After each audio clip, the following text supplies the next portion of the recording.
To jama'a ku zo ku ji sabon labarin da Rayya ta bayar. Ku zo ku ji sabon labari. Kawai sai na ce mishi ni dai gaskiya na koma gida. To gaskiya a lokacin da na je gurin ba fim ɗin ake yi ba. An dai so a yi min kanta wayan dai Allah ya kiyaye. Ya kika tsinci kanki a kwana 90?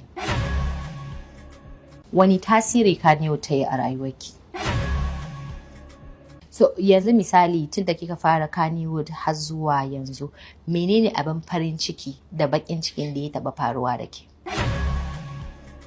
Menene darasin da kika ɗauka shigowanki Kannywood?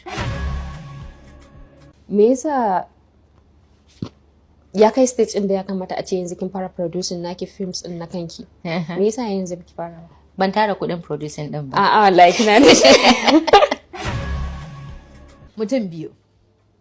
Ali Nuhu, Nura MC. To jama'a labarin nan ya ƙayatar da ku danna mana alamar subscribe.